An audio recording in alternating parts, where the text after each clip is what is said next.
Cool. So I mean, are you looking for new films, or are you kind of just trying to get settled with the job right now and then kind of?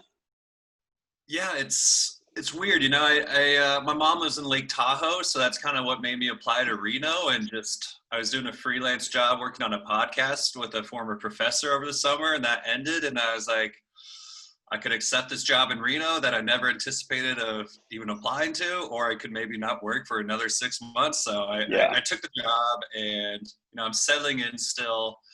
I don't know what my long-term goals are, because I mean, as a multimedia journalist, I still get to film and edit my own stuff, which is cool.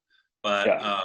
in the broadcast TV world, if I get promoted or do better, I don't shoot my own stuff, and I really do like shooting my own stuff. So I don't know. There's another documentary idea I'm kicking around in my mind, just kind of related to the protests over the summer, like you mentioned. I have a ancestor, Nathan Bedford Forrest, who was a Confederate cavalry general, and it's disputed, but apparently the first Grand Wizard of the Ku Klux Klan. And so I spoke out about that over the summer, and it caused some division in my family. A lot of my family is not happy with me for speaking out about that. I wrote into Nashville's newspaper just because he has a bunch of statues there, and I was just saying I support them removing his bust from the Oh, state wow. capitol. And that led to another article in Politico, and it just caused a little rift in my family. And I thought, this could be an interesting film just to, examine one's history and what role we play in it, and trying to bridge the divide in a family. It's like my family very much yelled at me about coming out on this, but end of the day, I think they still love me. So, it's a short documentary film I'm kicking around in my mind. Betsy West, who's one of my professors from Columbia, she directed RBG. Oh, She cool. she said it could be good. She also said, "Are you ready to get some family members to never talk to you again?" So I'm debating it in my mind. Well, yeah, I'm like, wait, why'd you already ask them? Like, you should have recorded, you should have filmed you talking to them initially. That Well, would have been the. yeah, yeah. It was. I never intended, with the letter to the editor to that national newspaper. I was like, okay, my family's never going to see this, but then it kind of blew up, unfortunately. And my dad just happened to be Googling Nathan Bedford Forrest one day, like, why, who does that? Why would he do that? And so my letter was like one of the top things. And so I called my dad for Father's Day like a week later, and he just spent 30 minutes yelling at me about that. I was like, yeah, so on film, that would have been very interesting, but I never Yeah. actually thought he would have read that. And so, Yeah. So wait, yeah, so what? He was your great grandfather, tell me again. I forget. he, I can't remember how many grades it goes back, but like great uncle or something, because I Okay. don't think he had any direct male descendants. So Okay. somehow through my dad's side, we trace back. He's an uncle of some sort. I don't know how many grades removed he is, but Yeah. Have yeah. y'all So done any of the ancestry testing to see if y'all have like I'm actually thinking if I do move forward with the film, I'll do that as you'll have well. to do that part of the Yeah. film? Yeah. Yeah, I've avoided doing that kind of thing, but it's like, that could be good. So yeah, I'm kicking that around in my mind. I was trying to get settled here first before I develop that any further. But Yeah. I mean, you could just also do like a once a week or once a month family email mhm. and just tell them you did it and be like, oh, I also found out we're related to this person, and get the Yeah, reactions based on imaginary relatives. yeah, Um, it was a interesting summer, interesting year for sure. But yeah. yeah, Wow. so That's a lot. yeah, I'd love to It's, keep. I mean, it's interesting because it's like, like you're saying, like you spoke out about it, and it's, but how much does that actually relate to your family, and how much is it just, it's so far in the past Exactly. To that me, like it's like, you're not really responsible for what happened in the past, but yeah, it's a part of your family history.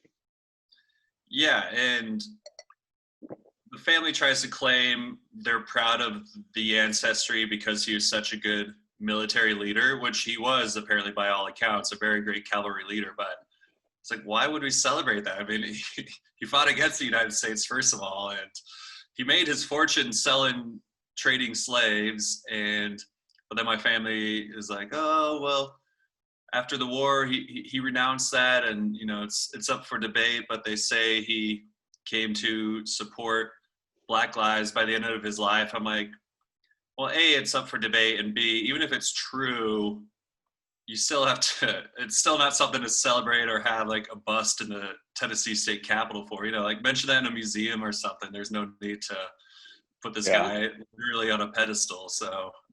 Is it still there? Or did they remove it? They actually voted to remove it. I think the next step, which is why I'm trying to think, I got to try to move along with this film relatively quickly, is the Capitol Commission of Tennessee or the Historic Landmark Commission or something has to have the formal vote to remove it. But the legislator itself has already kind of said, yes, we'll move it into this new museum, which is a little more controversy, but not as much. They're making an exhibit like Civil War heroes, and people are like, wait, why are we putting him in the hero section? Yeah. But so, well, I mean, and that's an interesting, it's interesting on, I mean, a lot of different levels, like what, the statues they're taking down, like, how do we display these somewhere? Not all of them, but some of them, so it tells the history, because that is the history, and we'll see what happens with kind of, education, but, are they, ideally going to start teaching the true history of the country as opposed to what's been taught for several generations? It's not really accurate. I mean, and, so how does that, if you're talking about racial equality education, I mean, that, you have to start with the truth. Otherwise, you can't get to the next level of equality.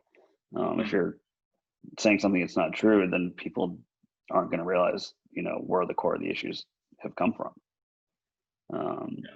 So it's, I don't know, it's, I guess, another conversation for another day, but it's, it is interesting. I mean, I think that, that's one of the things that I'm also trying to focus on too, is,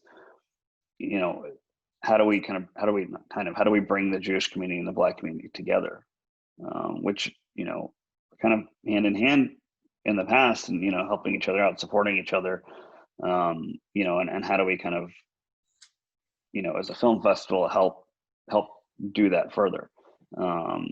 So we're probably going to have a film at the Holocaust Museum in Houston, on the 10th Mountain Division, which is the division of the Army that basically defeated the Nazis and got them to surrender in World War II, which, me being Jewish, is obviously a really big deal. But it's interesting in that the veterans of that unit went on to found Vail Mountain, Aspen Mountain, 60 other ski areas. Bill Bowerman was in that unit, who's the co-founder of Nike. So it's a very, it's really interesting that, like, as a sports film festival, I would never have thought that I would be able to find something, that tied to sports, but I'm glad that we can highlight that, and use it again as an educational tool, because unfortunately there's a lot of people that don't think the Holocaust happened, so anyway, because that's, it's probably, I don't remember learning as much about it in school as I did, obviously, from growing up being Jewish with, a family and having or relatives on my cousin's side who were Holocaust survivors. So there's, I don't know, it's all kind of related in a weird way. It's kind of everything that we're kind of covering in these films, whether it's some are more direct than others. Right. So cool. Awesome, man. Well, I'm dying to get out to Colorado. So next time I go and you're back, I'll have to meet in person. Yeah. You maybe see behind me, I got some ski maps hanging up in my apartment here. It's Steamboat and Keystone, you can see there. Nice. So yeah. I know, I miss it. It's hardly snowed out here in the Sierra yet, so I'm waiting to get up to Tahoe to snowboard. And how far away is Tahoe? If you go to North Tahoe, it's like 45 minutes. If you go to South Lake Tahoe, that's where my mom lives, like an hour 15. Oh wow, so it's really close. Yeah, super close. So Reno, I don't think a lot of people realize it's a pretty big outdoor hub, just because the access there. And then places like Yosemite, I think, are 3 hours away. In the summer, the winter roads, I think, close it down from this side. But my goal is to be in Colorado every summer, starting this next summer, because we used to go to Aspen in the summers, and it just, we used to ski in the winter with the family, but we just, everybody kind of grew up and we stopped doing that. But I mean, my real goal is to, have a workshop program in Colorado Springs for a couple of weeks, so we can film at the training center and film those athletes and teach people how to tell stories. And then probably in Aspen or outside of Aspen, do an incubator for filmmakers for films that, that are submitted that, either the stories aren't quite there yet and we can kind of help them for the next year, or, say like your story, we were like, well, okay, well, we can like take this one aspect and like turn this into a big, a much larger film, or pair it with other films, on the same topic, and kind of help the filmmakers kind of grow the film and kind of, and also learn at the same time, and kind of have people come together and hear different points of view. So I think that's the easiest way to educate people, right? Is you have people from different backgrounds kind of coming together. And that's one of the things we're trying to do, getting funding, as soon as possible, is give some money and scholarships to student filmmakers, and especially minority student filmmakers, to create short films on the first Black athlete from a sport at their university that we can then show in the festival in June, because I think those will be really powerful, being in Texas, where, kind of right in the hub of major college football programs. And the fandom doesn't necessarily think about what it took for some of the athletes that are playing now to get there. So hopefully we can, get at least, 5 or 6 of those stories, if not more. Yeah, it sounds like a good idea. And yeah, the Colorado Springs, it's always my backyard. Yeah. I always Is that where did you grow up in Colorado? Born and raised in Colorado Springs. Okay, cool. Yeah, my dad still lives kind of near Fort Carson Army Base, if you know it, like the very far south edge of Colorado Springs. And then Boulder for 5 years, and then Denver for a good, 7-8 years. So cool. Nice. Yeah. Awesome. All right. Well, thanks a lot, man. We'll keep in touch, and then we'll kind of help as we get a little closer. We'll kind of figure out kind of the programming and, where this fits in. And I'll be contacting that other film that's on Philip Craven too, and talking to them. I think really with, the Olympics and the Paralympics coming up, cross our fingers, hopefully it'll happen next summer. I mean, I think, the festival being, I think a few weeks, if not a month and a half before, would be kind of ideal place to kind of launch your story and, and some of these other stories, because I think they'll, it's just the timing is, these athletes don't know what they're going to do, if they're going to be able to compete, if they're not going to be able to compete. So I think it'll be, kind of a popular topic. Yeah. And I intend to try to report and write a couple more articles about the funding structure. Just, I don't think it's as well known as it yeah. And also just about Ehlers-Danlos, and I hope that reporting can also contribute to discussions at film festivals and whatnot. Cool. Well, yeah, keep me in the loop on all that stuff. Just kind of keep me updated on what you're doing, and then the stories, either before you release them or once they're out, just so we can kind of share that on our social media. And I think that's, we're cutting the interview with Victoria. Now we'll release it probably in the next week or two. And I may cut some of this in there, but I'll ask you for obviously all the social media links. But we're gonna, I've got this guy Gabe that's helping me out. He's kind of going through and saying, hey, we need to insert, a link for this certain charity here and this, so people can kind of, get behind and support it. So if does she have a GoFundMe set up already? She does. She sent me a link at some point. I'll email it to you. Okay, cool. Yeah, and it's interesting for film festivals. I think we'll leave the GoFundMe at the end of our credits, but then we've talked to PBS about airing it on PBS after festival run. Okay. And like PBS, like, oh, we can't promote something like that. So. Oh right, yeah, they can't. So we're trying to figure out ways to help out Tori in a way, like I said, that was kind of the first discussion we had. She's like, I'm in a lot of debt. This film could help me. I'm like, okay, I still want to help her with that, whatever way I can. So PBS has us take out the link. I'll have to figure out some other way to promote it. But but you can still have it on your website. And that's, if you're doing press about it, you could, that's something easy to drop in there and say, so I don't think that'll be a huge challenge to do. Because I would assume that, at least 20% of the people that watch the film at least Google her name or your name, or Yeah. kind of figure that out. But I'll also kind of, as we kind of figure out how exactly that's going to be structured for getting donations and kind of helping with things like that and pairing with athletes. I'll keep that in mind too, so we can help her as well and help you guys if you. So it was, I guess that's the last question. How did you fund the film?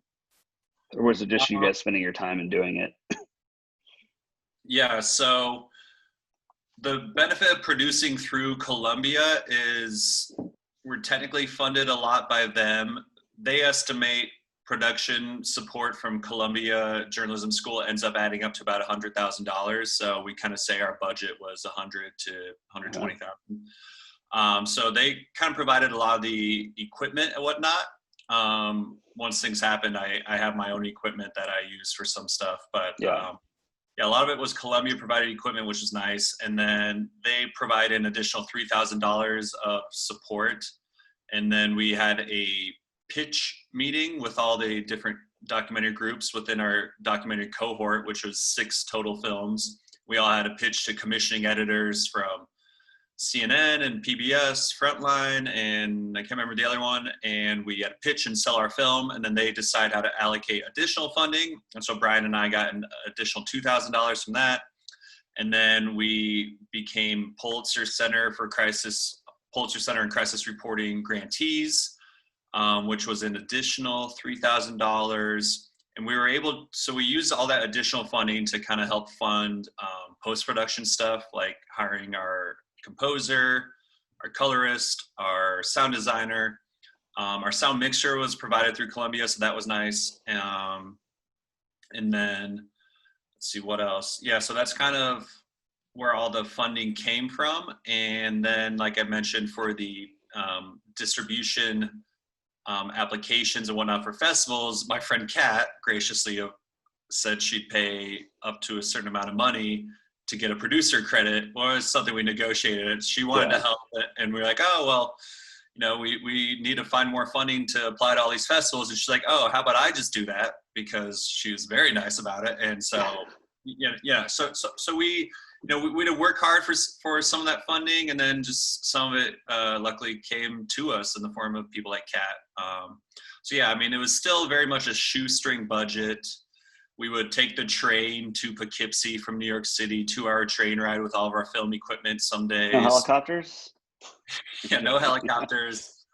Some days we would rent a car if if time was an issue or whatever. But, and then the lucky part about me having to go back to Colorado Springs when COVID hit and Brandon Diet and part of the film being based in Colorado Springs, I was able to film Brandon's interview in person in Colorado Springs, and I didn't have to fly there or anything. I was already there. Because originally we just had him as a Zoom interview, and then we realized, well, it's getting safer. We got all these precautions, so I went to film him in person. So yeah, we were able to make the film with very minimal budget, and I don't think it necessarily shows. So that's nice. Especially, for sure. Especially producing the majority of it during a pandemic. So. No, I mean, there's been obviously several films that have done that as well. So it's it's good that, like I said, people can try and do things during the pandemic, so it's ready to go once this is over, or even before it's over, which will hopefully be soon. We'll see. Yeah. Cool, man. Awesome. Great. And so I did write a long profile about Tori for part of my reporting with the Pulitzer Center. So I'll send that to you. I think it's a pretty good profile. It came out like a month ago, but it just went out on their site, so I don't think it was seen by as many people as I was hoping it'd be seen by. So I don't know, I'll send it to you. You can read it. It's actually, I think, a good companion piece to the film because it goes over a lot of what the film does, but then it goes into greater detail on some things too. Okay, cool. Yeah, and I'll think about, is there like a certain month or a week that like is Ehlers-Danlos syndrome awareness month or not? Is it? Question. Let me Google that real quick. And I'm still in touch with the CEO of the society. She's based in the UK, actually. Interesting. Okay. So Ehlers-Danlos Society says they celebrate May as Ehlers-Danlos Awareness Month. So yeah, got a while there. Yeah, but include that. Just include that note when you send me the profile. Mm-hmm. And that's one of the things too. Like one of the hurdles I kind of came up against is like, organ donor awareness groups. Like they didn't know the value of using a film to kind of tell a story that has their cause attached.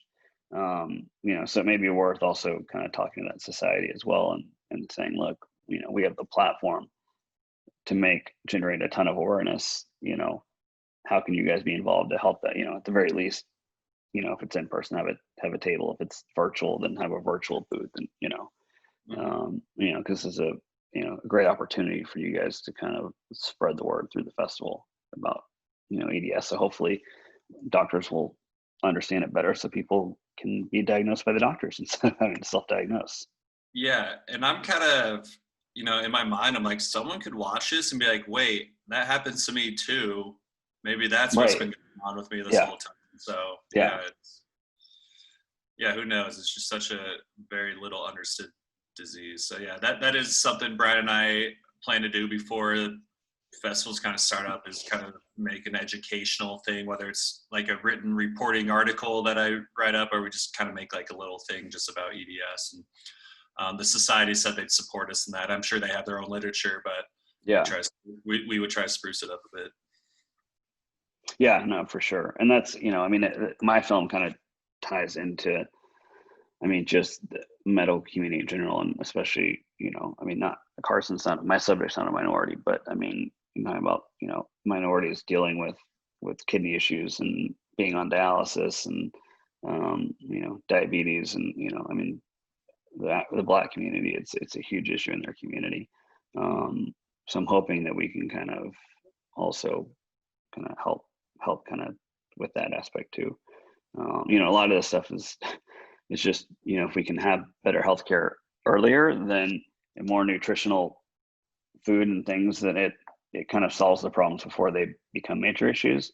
But obviously COVID's hurt those communities more, and specifically there's been some severe cases that have led to kidney failure and other organ failure that people, are now on dialysis because of COVID. So they still need more, transplants. Anyway, cool, man. All right. Well, thanks a lot. I really appreciate the time. It's great getting to know you, and, talk to you soon. Yeah. I'll send you the email, and then, let me know if you ever need anything else. My schedule these days, I'm not starting work till 2:30 in the afternoon. So I got a lot of free time in the mornings. Yeah. You got to find a place to go ski once there's snow. Yeah, exactly. I just got my snowboard tuned and waxed, so I'm ready to go. Nice. Cool, man. All right. Take care. Stay safe. All right. Take care. Bye.